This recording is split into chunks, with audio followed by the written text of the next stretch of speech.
प्यारे बच्चों, मैं राजेंद्र वर्मा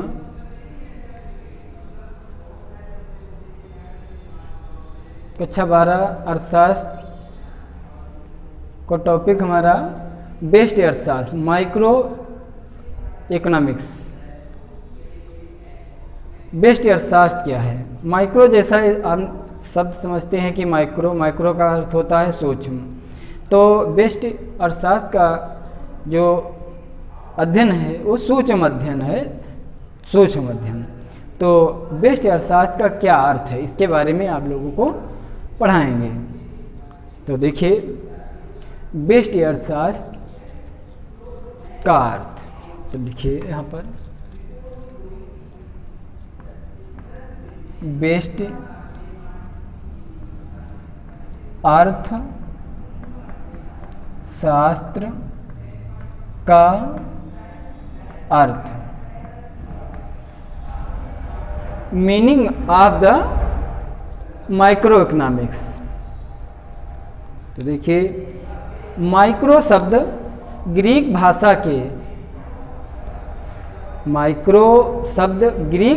के मिक्रोस शब्द से बना है, जिसका अर्थ छोटा होता है। माइक्रो शब्द जो है, ये माइक्रो शब्द ग्रीक भाषा के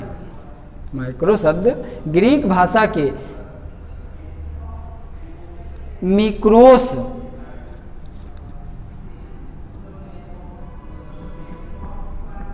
माइक्रो शब्द जो है, यह ग्रीक भाषा के मिक्रोस शब्द से बना हुआ है, जिसका अर्थ छोटा होता है। बेस्ड अर्थशास्त्र में किसी अर्थव्यवस्था की भिन्न भिन्न छोटी छोटी इकाइयों की आर्थिक क्रियाओं का विश्लेषण किया जाता है। जो छोटी छोटी इकाइयां हैं उनके बारे में, उनकी आर्थिक क्रियाओं के बारे में अध्ययन किया जाता है। और दूसरे शब्दों में, बेस्ड अर्थशास्त्र के अंतर्गत विशेष व्यक्तियों, परिवार, फर्मों, उद्योगों, विशेष श्रमिक आदि का विश्लेषण किया जाता है। तो इसके अंतर्गत परिभाषा देखिए, परिभाषा तो परिभाषा प्रोफेसर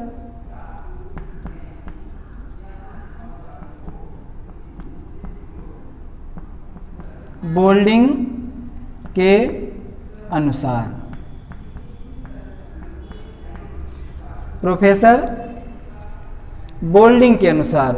बेस्ड अर्थशास्त्र के अंतर्गत विशेष फर्मों, बेस्ड अर्थशास्त्र के अंतर्गत, बेस्ड अर्थशास्त्र के अंतर्गत, जो बेस्ड अर्थशास्त्र के अंतर्गत विशेष फर्मों, विशेष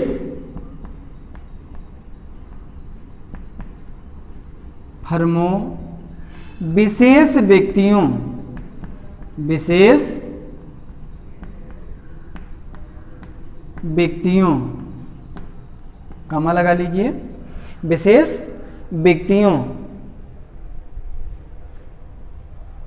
विशेष परिवारों,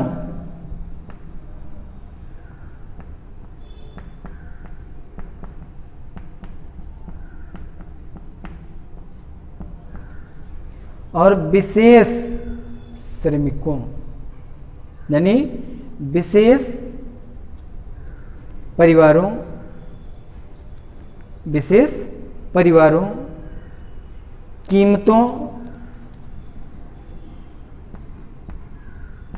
कीमतों, मजदूरी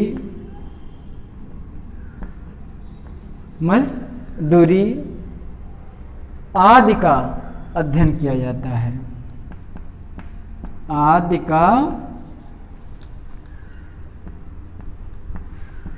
अध्ययन किया जाता है। देखिए, बोल्डिंग के अनुसार व्यष्टि अर्थशास्त्र के अंतर्गत विशेष फर्मों, विशेष व्यक्तियों, विशेष परिवारों, कीमतों, मजदूरी आदि का अध्ययन किया जाता है।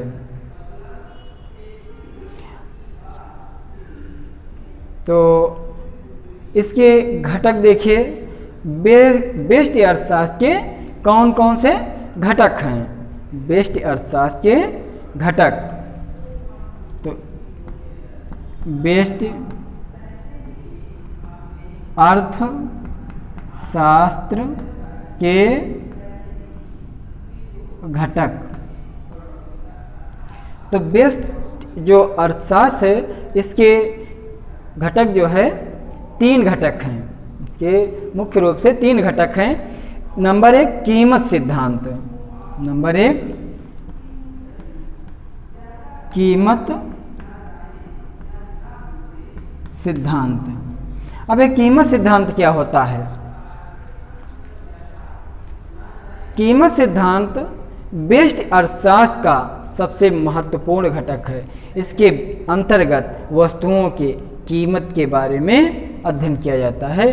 कीमत, जो वस्तुओं की कीमत निर्धारित की जाती है, वस्तु की क्या कीमत है इसकी, तो कीमत सिद्धांत व्यष्टि अर्थशास्त्र का सबसे महत्वपूर्ण घटक है। तो दूसरा है उपभोक्ता व्यवहार सिद्धांत। दूसरा उपभोक्ता व्यवहार सिद्धांत। उपभोक्ता व्यवहार सिद्धांत, तो उपभोक्ता व्यवहार सिद्धांत में क्या है? उत्पादक जो है, उपभोक्ता व्यवहार सिद्धांत यह विश्लेषण करता है कि एक उपभोक्ता कैसे अपनी आय को विभिन्न प्रयोगों में आवंटित करता है, यानी बांटता है। यानी एक उपभोक्ता कैसे अपनी आय को विभिन्न प्रयोगों में बांटता है या आवंटित करता है, ताकि वह अपनी संतुष्टि को अधिकतम कर सके। क्योंकि उपभोक्ता का व्यवहार ही ऐसा होता है, जो संतुष्ट नहीं होता है उसे और अधिक वस्तुओं की आवश्यकता होती है, एक के बाद दूसरी, दूसरी के बाद तीसरी, तो वो उसके व्यवहार पर निर्भर करता है। इसीलिए उपभोक्ता व्यवहार सिद्धांत ये व्यष्टि अर्थशास्त्र का घटक माना गया है। देखो, तीसरा हमारा है उत्पादक व्यवहार सिद्धांत। उत्पादक व्यवहार सिद्धांत। उत्पादक व्यवहार सिद्धांत यानी उत्पादक व्यवहार सिद्धांत यह विश्लेषण करता है कि एक उत्पादक यह निर्णय कैसे लेता है। एक जो उत्पादक है, वस्तु का निर्माण करने वाला व्यक्ति है, वो यह कैसे निर्णय लेता है कि उसे किस वस्तु का उत्पादन करना है। यानी वो कैसे निर्णय लेता है कि हमें किस प्रकार की वस्तुओं का उत्पादन करना है तथा कितना उत्पादन करना है। यानी उत्पादन तो करना है लेकिन कितना उत्पादन करना है। उत्पादक का ध्यान अधिकतम लाभ अर्जित करना होता है। तो उत्पादक पहले यह जानकारी लेता है कि किस प्रकार की वस्तुओं की मांग अधिक है और मांग के अनुरूप ही वह वस्तुओं का उत्पादन करता है। तो ये हमारा हो गया उत्पादक व्यवहार सिद्धांत। उत्पादक का व्यवहार जो है वो किस प्रकार का है कि वो कैसे समझ लेता है कि हमको किस प्रकार की वस्तुओं का उत्पादन करना है और कितनी मात्रा में उत्पादन करना है। इसके बारे में यह इसमें अध्ययन किया जाता है उत्पादक व्यवहार सिद्धांत के अंतर्गत। तो ये हमारे व्यष्टि अर्थशास्त्र के घटक या सिद्धांत हैं। इनके 3 सिद्धांत बताए गए हैं, कीमत सिद्धांत, उपभोक्ता व्यवहार सिद्धांत और उत्पादक व्यवहार सिद्धांत। तो इसके बाद आपको हम समष्टि अर्थशास्त्र के बारे में पढ़ाएंगे।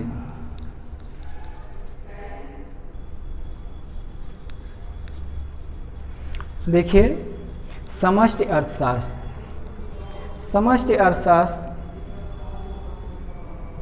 क्या है? माइक्रो इकोनॉमिक्स, माइक्रो शब्द व्यापक शब्द है। तो माइक्रो का अर्थ बड़ा होता है इकोनॉमिक्स में। तो इसका समष्टि अर्थशास्त्र का अर्थ, समष्टि अर्थशास्त्र का अर्थ, meaning of the micro economics. तो माइक्रो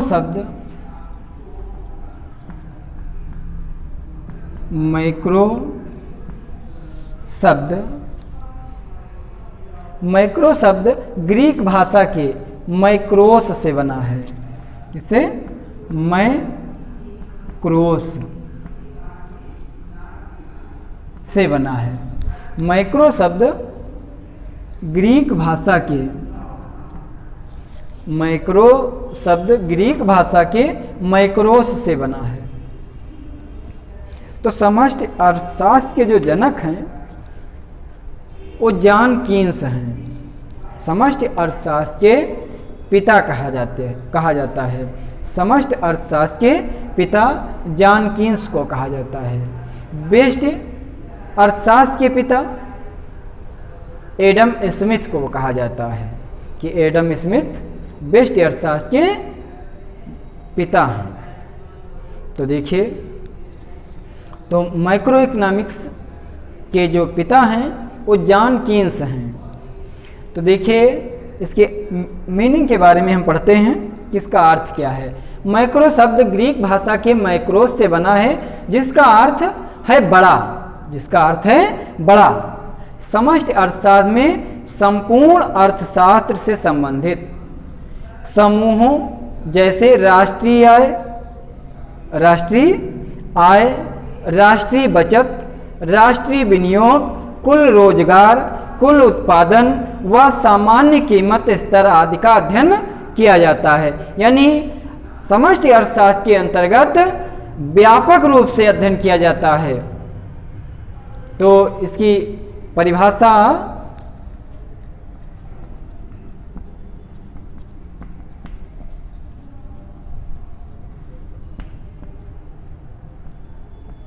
प्रोफेसर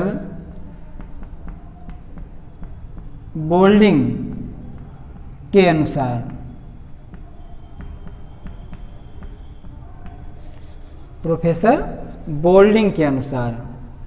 समष्टि अर्थशास्त्र का संबंध समूहों, राष्ट्रीय आय, मूल्य,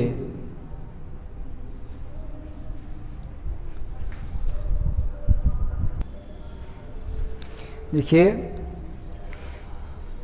मूल्य स्तर, राष्ट्रीय उत्पादन आदि से होता है। देखिए कि समष्टि अर्थशास्त्र का संबंध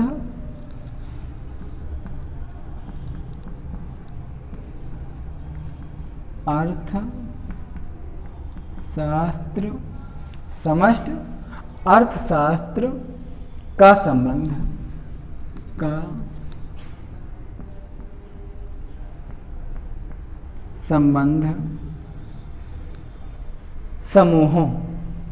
समूह झुंड, समूह राष्ट्रीय आय, राष्ट्रीय आय, फिर कामा लगा लीजिए, राष्ट्रीय आय, मूल्य स्तर, मूल्य स्तर, कामा राष्ट्रीय उत्पादन, राष्ट्रीय उत्पादन,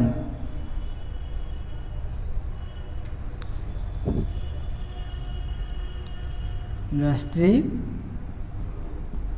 उत्पादन आदि से होता है। इन्वर्टेड कामा बंद कर दीजिए। देखिए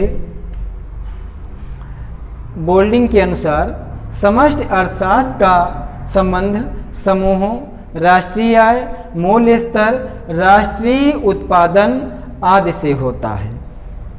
तो समष्टि अर्थशास्त्र के बारे में हो गया। फिर समष्टि अर्थशास्त्र और व्यष्टि अर्थशास्त्र में अंतर, यानी व्यष्टि अर्थशास्त्र और समष्टि अर्थशास्त्र का शास्त्र में क्या अंतर है। देखिए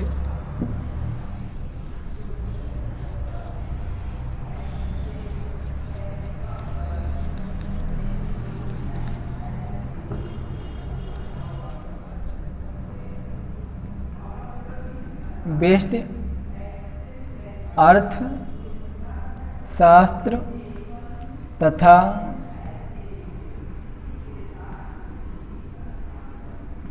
समष्टि अर्थशास्त्र में अंतर, समष्टि व्यष्टि अर्थशास्त्र तथा समष्टि अर्थशास्त्र में क्या अंतर है, difference, difference between micro economics and micro economics, micro and micro, micro and micro economics. Micro का अर्थ होता है व्यष्टि और माइक्रो का अर्थ समष्टि। तो देखिए इनके अंतर को लिखेंगे।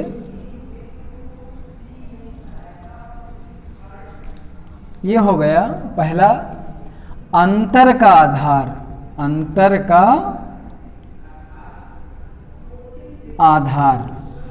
दूसरा हो गया व्यष्टि अर्थशास्त्र। अगला है समष्टि अर्थशास्त्र।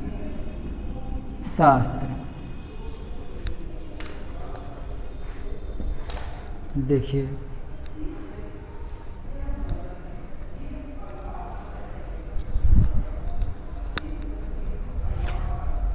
व्यष्टि अर्थशास्त्र और समष्टि अर्थशास्त्र में अंतर के आधार पर हम, तो पहला इसका अंतर क्या है, अध्ययन। पहला अंतर है अध्ययन। व्यष्टि अर्थशास्त्र में व्यक्तिगत इकाइयों का अध्ययन किया जाता है, समझ गए। व्यष्टि अर्थशास्त्र में व्यक्तिगत इकाइयों का अध्ययन किया जाता है। जो व्यष्टि अर्थशास्त्र है उसमें व्यक्तिगत इकाइयों का अध्ययन किया जाता है। समष्टि अर्थशास्त्र में समष्टि अर्थ शास्त्र में संपूर्ण अर्थव्यवस्था, संपूर्ण अर्थ व्यवस्था का अध्ययन किया जाता है। टोटल अर्थव्यवस्था का अध्ययन किया जाता है। क्षेत्र दूसरा ले लो, अंतर, क्षेत्र में अंतर। तो बेस्ड अर्थशास्त्र वैयक्तिक कीमतों, उपभोग, उत्पादन आदि की ओर संकेत करता है।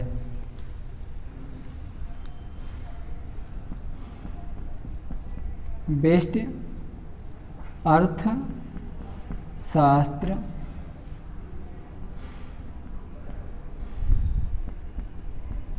वैयक्तिक उत्पादन, वैयक्तिक जो कीमतों, वैयक्तिक कीमतों, वैयक्तिक कीमतों, उपभोग, उपभोग, उत्पादन आदि का अध्ययन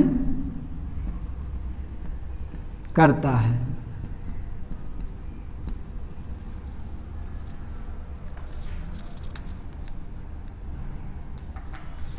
देखिए, लेकिन जो बेस्ड अर्थशास्त्र है ये क्या करता है? बेस्ड अर्थशास्त्र वैयक्तिक कीमतों, उपभोग, उत्पादन आदि का अध्ययन करता है। समष्टि अर्थशास्त्र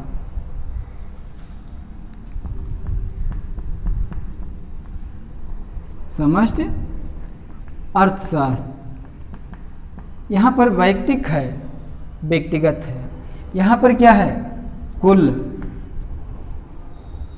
कीमतों, उपभोग, उत्पादन आदि का अध्ययन करता है।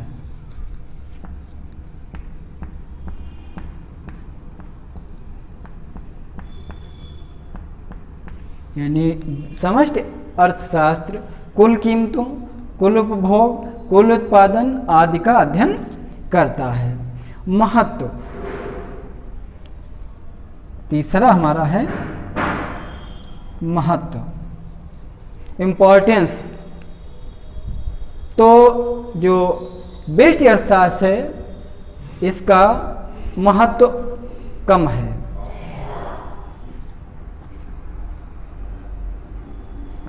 इसका महत्व कम है, लेकिन समष्टि अर्थशास्त्र जो है इसका महत्व अधिक है। समझ गए? इसका महत्व अधिक है।